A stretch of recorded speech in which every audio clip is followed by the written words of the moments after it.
Hi అండి, welcome to my channel. ఈరోజు video వచ్చేసి silk sari blouse back neck డిజైన్ని కటింగ్ అండ్ స్టిచ్చింగ్ ఏ విధంగా చేయాలో చూపిస్తాను. దీనికి సంబంధించిన మెజర్మెంట్స్ అన్నీ కూడా ఇక్కడ స్క్రీన్లో అయితే మెన్షన్ చేసేస్తున్నాను. అలానే ఈ బ్లౌజ్ కాస్ట్, ఏ మెటీరియల్ యూస్ చేశాను, ఎంత క్లాత్ యూస్ చేశాను, మొత్తం డీటెయిల్స్ అన్నీ కూడా నేను ఇక్కడ వీడియోలోనే చెప్తాను. మీరు వీడియోని ఎక్కడ కూడా స్కిప్ చేయకుండా చూడడానికి ట్రై చేయండి.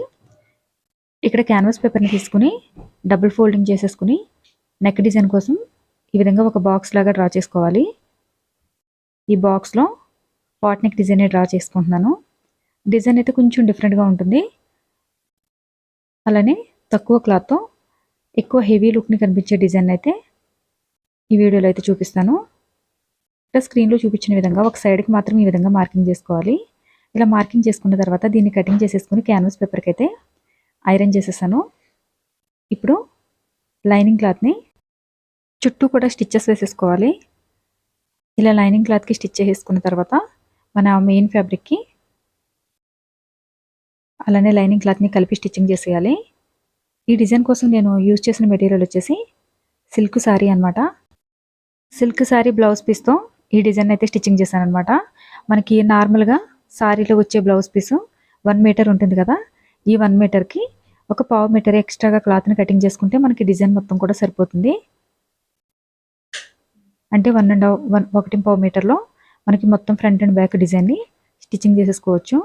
అలానే ఈ డిజైన్ కోసం స్టిచ్చింగ్ ఛార్జెస్ వచ్చేసి మనం నార్మల్గా లైనింగ్ బ్లౌజ్ 400 నుంచి 500 రూపీస్ లోపు తీసుకుంటే ఈ బ్లౌజ్ డిజైన్ కోసం అని చెప్పేసి 800 నుంచి 900 రూపీస్ వరకు కూడా స్టిచ్చింగ్ ఛార్జెస్ అనేవి తీసుకోవచ్చు.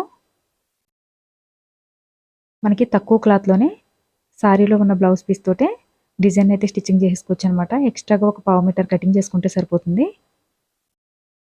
ఇలా నెక్ చుట్టూ కూడా స్క్రీన్లో చూపించిన విధంగా నెక్ మిడిల్లో ఉన్న క్లాత్ని కటింగ్ చేసేసుకుని కార్నర్లో మాత్రం స్క్రీన్లో చూపించిన విధంగా చిన్నగా కట్ చేసుకోవాల్సి ఉంటుందన్నమాట.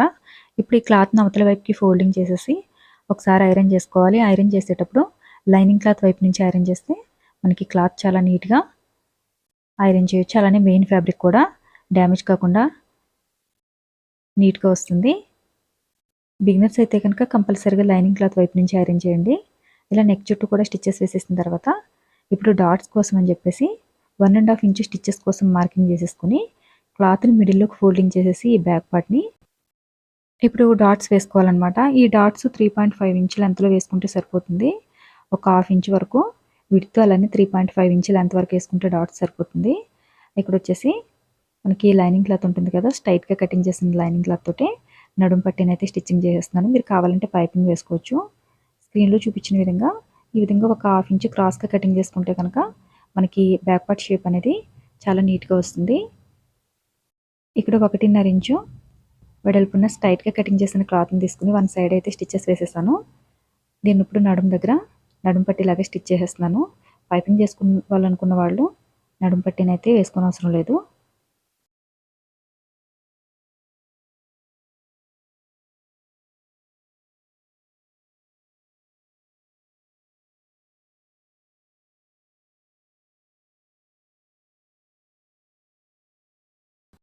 ఇలా బ్యాక్ పార్ట్ని కంప్లీట్ చేసిన తర్వాత ఇప్పుడు డిజైన్ కోసం అని చెప్పేసి క్రాస్గా కటింగ్ చేసిన క్లాత్ తీసుకున్నాను అనమాట. ఇది వచ్చేసి ఒక 2 మీటర్స్ అయితే లెంత్ ఉండాలి పొడవు. మనకి డోరీ థ్రెడ్తో డిజైన్ స్టిచ్చింగ్ చేస్తాం కదా, అందు గురించి అని చెప్పేసి 2 మీటర్స్ లెంత్ ఉన్న డోరీ థ్రెడ్ని అయితే రెడీ చేసుకుంటున్నాను. మనకి స్ట్రైట్గా కటింగ్ చేసిన క్లాత్ అయితే మనకి డోరీ థ్రెడ్ అనేది అంత నీట్గా రాదు. క్రాస్గా కటింగ్ చేసిన క్లాత్తో మనం ఇంకా కొంచెం నీట్గా డోరీ థ్రెడ్ని అయితే స్టిచ్ చేసుకోవచ్చు.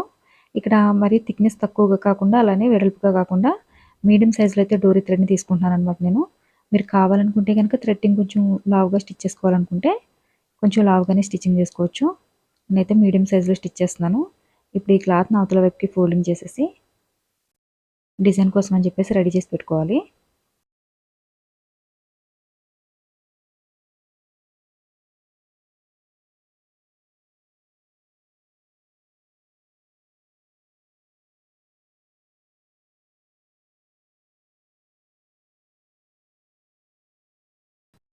ఇలా డోరీ థ్రెడ్ని రెడీ చేసిన తర్వాత ఇప్పుడు ఫ్లవర్ డిజైన్ కోసం 2.5 ఇంచ్ లెంత్ విడుతూ ఉన్న క్లాత్ని తీసుకుని స్క్రీన్లో చూపించిన విధంగా ఇలా ఫోల్డింగ్ చేసేసుకుని ఒక లీఫ్ లాగా అయితే స్టిచ్ చేసుకోవాల్సి ఉంటుంది. మనకి మరి పెద్దగా కాదు, అలానే చిన్నగా కాదు, కొంచెం మీడియం సైజులో ఉన్న లీవ్స్ని అయితే స్టిచ్చింగ్ చేసుకోవాలి. లీవ్స్ అన్నీ కూడా ఒకే సైజులో రావాలి. సైజ్ కొంచెం ఎక్కువ తక్కువ ఉంటే కనుక మనకి క్లాత్ అనేది డిజైన్ అనేది అంత నీట్గా రాదు. అందు గురించి అని చెప్పేసి అన్నీ కూడా ఈక్వల్గా ఉండేలాగా చూసుకుని స్టిచ్ చేసుకోవాల్సి ఉంటుంది. ఒక ఫ్లవర్కి మనకి ఎన్ని లీవ్స్ అయితే అవసరం అవుతాయి అన్నింటినీ కూడా స్టిచ్ చేసి పెట్టుకోవాలి. ఇలా కంప్లీట్గా లీవ్స్ అన్ని స్టిచ్చింగ్ చేసేసిన తర్వాత ఇప్పుడు ఈ సర్కిల్ లాగా స్క్రీన్లో చూపించిన విధంగా సర్కిల్ లాగా ఈ విధంగా మార్కింగ్ చేసుకోవాలన్నమాట. ఈ సర్కిల్ మీదే ఒక పావించి లోపలికి స్టిచ్చింగ్ చేసుకోవాల్సి ఉంటుంది. మరి చివరికి స్టిచ్చింగ్ చేస్తే మనకి ఫ్లవర్ సైజ్ అనేది పెరిగిపోతుంది. ఫ్లవర్ సైజు మరి పెద్దగా ఉండకుండా ఉండాలంటే కనుక ఒక పావించి లోపలికి స్టిచ్చింగ్ చేసేసుకోండి. రౌండ్గా మనం ఏదైతే సర్కిల్ని మార్కింగ్ చేసామో ఈ సర్కిల్లోనే ఒక ఫ్లవర్ షేప్లో వచ్చే విధంగా స్టిచ్ చేసుకోవాల్సి ఉంటుంది అనమాట.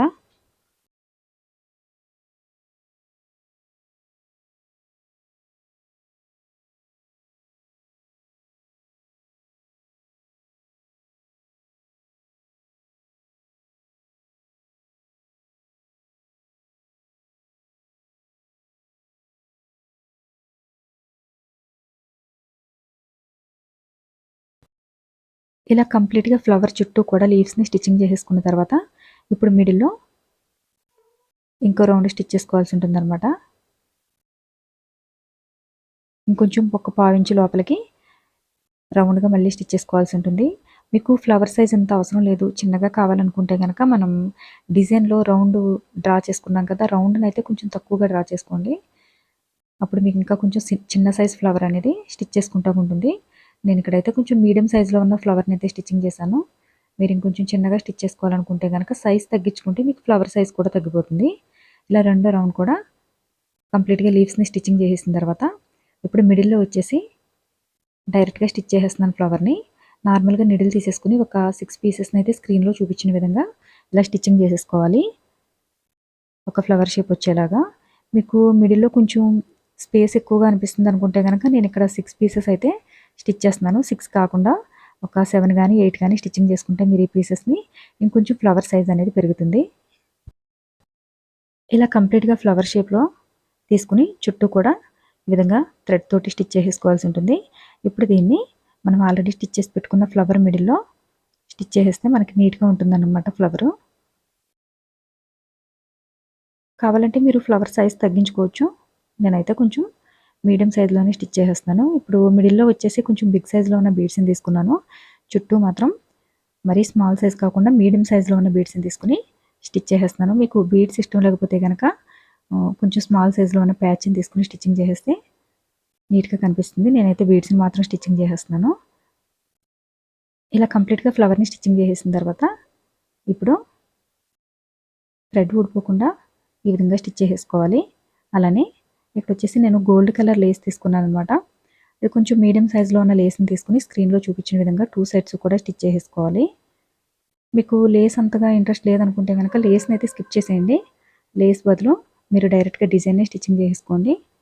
మనకి డిజైన్ ఎలానో సింపుల్గానే ఉంది కనుక ఒక ఫ్లవర్ తోటి, అందుకే నేను ఇక్కడ లేస్ని అయితే యూజ్ చేసి స్టిచ్ చేస్తున్నాను. ఇలా లేస్ని స్టిచ్ చేసిన తర్వాత ఆల్రెడీ స్టిచ్ చేసి పెట్టుకున్న డోరీ థ్రెడ్స్ ఏవైతే ఉన్నాయో వాటిని స్క్రీన్లో చూపించిన విధంగా మనకి డిజైన్ మిడిల్లో ఒక మీడియం సైజులో ఉన్న బీడ్స్ పట్టేలాగా రౌండ్గా స్టిచ్ చేసుకోవాలి. ఈ రౌండ్స్ అన్నీ కూడా ఈక్వల్గా వచ్చేలాగా చూసుకోవాలన్నమాట. ఒక చోట ఎక్కువ తక్కువ రాకుండా జాగ్రత్తగా ఈక్వల్గా వస్తున్నాయో లేదో చూసుకుని స్టిచ్చింగ్ చేసుకోవాలి. 2 సైడ్స్ కూడా ఇదే విధంగా స్టిచ్చింగ్ చేసేయాలి.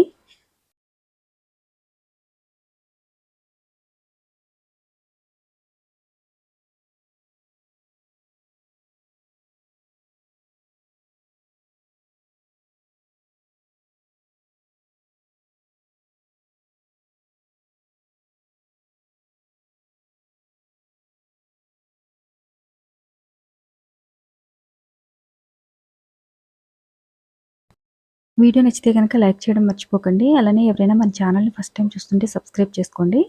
సబ్స్క్రైబ్ చేసుకుని పక్కనే ఉన్న బెల్ బటన్ని క్లిక్ చేసి ఆల్ అనే ఆప్షన్ని క్లిక్ చేయండి. ఆల్ ఆప్షన్ క్లిక్ చేసిన వారికి మాత్రమే నోటిఫికేషన్ వస్తుంది. అలానే ఈ డిజైన్కి మీరైతే ఎంత స్టిచ్చింగ్ చార్జెస్ తీసుకుంటారో కామెంట్ సెక్షన్లో కామెంట్ చేయండి. వీడియో గురించి ఏమైనా డౌట్స్ ఉంటే కామెంట్ చేయండి, రిప్లై ఇవ్వడానికి ట్రై చేస్తాను. ఈ విధంగా స్క్రీన్లో చూపించినట్టుగా ఈ డిజైన్ అయితే కంప్లీట్గా స్టిచ్చింగ్ చేసుకుని సైడ్స్ కూడా మనకి గోల్డ్ కలర్లో ఉన్న లేస్ని స్టిచ్చింగ్ చేసేసుకోవాలి.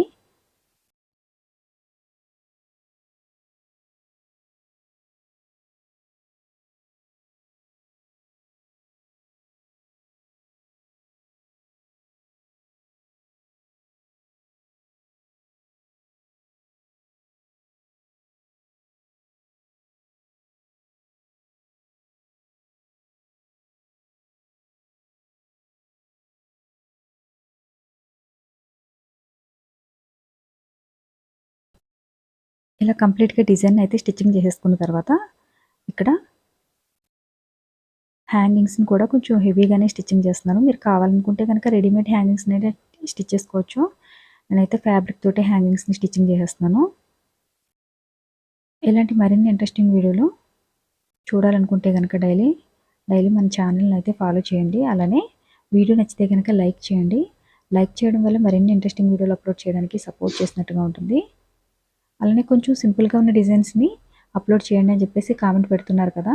సింపుల్‌గా ఉన్న బ్లౌజ్ డిజైన్స్ కోసం మన సెకండ్ ఛానల్‌లో అయితే అప్లోడ్ చేస్తున్నాను. ఇంట్రెస్ట్ ఉంటే గనక ఛానల్‌ని డైలీ ఫాలో చేస్తే కొంచెం సింపుల్‌గా ఉన్న డిజైన్స్ అయితే అప్లోడ్ చేస్తున్నాననమాట.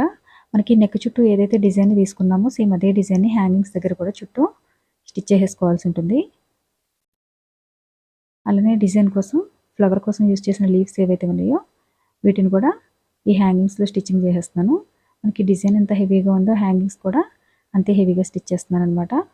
మీకు ఒకవేళ ఇంత హెవీగా అవసరం లేదనుకుంటే గనుక ఈ లీవ్స్ అయితే స్కిప్ చేసేసి డైరెక్ట్‌గా పైన డిజైన్ చేసిన దాన్ని డైరెక్ట్‌గా హ్యాంగింగ్స్ లాగా స్టిచ్చింగ్ చేసేసుకోవచ్చు. ఇలా మొత్తం హ్యాంగింగ్స్ అన్నీ స్టిచ్చింగ్ చేసేసిన తర్వాత మనకి ఈ డిజైన్ మిడిల్‌లో కొంచెం స్మాల్ సైజ్‌లో గానీ, అలానే మీడియం సైజ్‌లో గానీ ఉన్న బీడ్స్‌ని తీసుకొని బీడ్స్ స్టిచ్చింగ్ చేసుకోవాలనమాట. బీడ్స్ స్టిచ్చింగ్ చేసిన తర్వాత లుక్ అయితే ఈ విధంగా ఉంటుంది. Thanks for watching.